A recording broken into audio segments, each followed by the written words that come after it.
The old Miller place had been a thorn in my side for 20 years. Not the house itself, a sagging skeleton of wood and memory on the hill, but the man who festered inside it, Harlan Miller. Our feud wasn't the dramatic, shoot-out-at-high-noon kind you see in movies. It was a slow, cold war fought with poisoned wells and stolen livestock. A bitterness passed down like a bad gene from our fathers. I thought it would just be the background noise of my life, this constant, low-grade hatred. I was wrong. It all came to a head over the land, always the land, a 10-acre parcel of bottomland that lay between our properties, rich and fertile. My great-granddad and his had both laid claim to it a century ago, and the dispute had been simmering ever since. The old survey maps were faded and contradictory, but my claim felt as solid as the oak trees that lined the creek running through it. I'd been haying that field for a decade, tending to it like a child. Then, last spring, I came home to find the south fence torn down and Harlan's prize Black Angus cattle grazing contentedly on my alfalfa. My alfalfa rage, hot and familiar, boiled up in my throat. But this was different. This was an act of war. I drove up to his place, the gravel spitting under my tires like curses. Harlan was on his porch, rocking in that same damned chair, a smug twist to his mouth. He didn't even stand up. "Those are your cows on my land, Harlan," I said, my voice tight. "My land, John," he corrected, not even looking at me. "That's always been Miller land. You've just been borrowing it. The deed says otherwise." "Deeds can be wrong," he shrugged, and took a sip of his iced tea. The casualness of it was the real insult. "Besides, my lawyer seems to think I've got a pretty strong case for adverse possession. You know, since I've been using it, my blood ran cold. Adverse possession. A legal term for theft. As far as I was concerned, he'd planned this. He'd waited, let me work the land, improve it, and now he was moving to just take it. It wasn't just about the grass his cows were eating.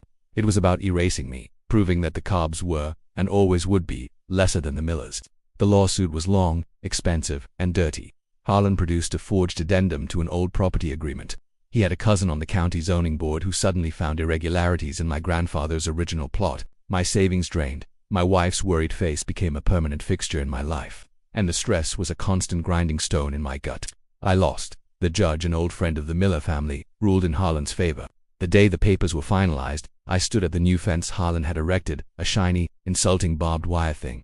He strutted up, the victor. "Nothing personal, John," he said, but his eyes were gleaming with a malice that was as personal as it got. "Just business. A man's got to protect what's his." I didn't answer, I just looked at him, and in that moment, the last flicker of civility between us died. The hot anger was gone, replaced by something else, something deep and cold and patient. This wasn't over. It wouldn't be over until the debt was paid in full. For months, I was a ghost. I tended my own shrunken farm. I ate my meals. I kissed my wife goodnight. But my mind was elsewhere. I was plotting revenge I knew wasn't a hammer blow. It was a seed. You plant it in the dark, you water it with patience, and you wait for it to grow into something the other man never sees coming. I remembered something my own father, on his deathbed, had muttered about Harlan's father. "Old man Miller," he'd wheezed. "He never paid for that timber he'd clear-cut on the North Ridge. Got the blight from the sick trees on my land. Spread it through his whole stand. Killed every one of 'em. Served him right." The North Ridge, that was all Miller land now. Hundreds of acres of white pine Harlan was planning to harvest in the fall. It was his retirement fund, his trophy, the thing he was most proud of. An idea began to form, dark and perfect. I started taking long walks in the woods on my own property, along the border that edged his timber lot. I was just a neighbor, enjoying nature. I carried a walking stick, a knapsack with a water bottle, and a book on local fungi. I was especially interested in the fungi. I learned about Heterobasidian anosum, the anosum root rot, a vicious, contagious fungus that attacks pine stands. It spreads through root contact and spores, and once it's in, it's a death sentence. The trees don't just die, they become brittle, worthless, and the key was, it could be introduced. A single spore-infected wood chip, placed at the base of a tree, could doom an entire forest. I never set foot on his land.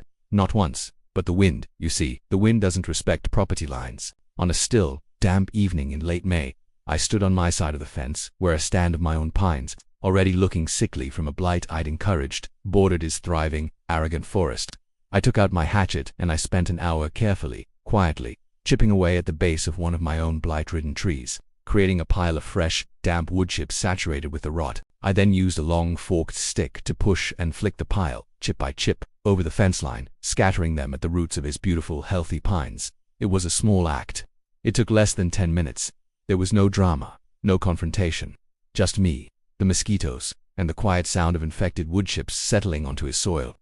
I went home and slept better than I had in a year. The summer was hot and wet, perfect conditions for the fungus. I'd watch from my tractor as I hayed my own fields, seeing the first signs. a slight yellowing in the lower crowns of his pines near our border. Then, by late August, the discoloration was unmistakably rusty, ugly brown creeping upward. The trees were drowning from the inside out. I was in the feed store in town when I heard the news. Harlan's forester had been out to do a pre-harvest assessment and had found the rot. It was everywhere. The entire stand was a write of hundreds of thousands of dollars. Gone. I saw him a week later. He was standing at the edge of his dying forest, his shoulders slumped, looking 100 years old. The arrogance was gone, replaced by a hollow, broken confusion. He didn't see me, and I didn't say a word. I just watched. The satisfaction wasn't a fiery triumph. It was a deep, quiet settling of the scales.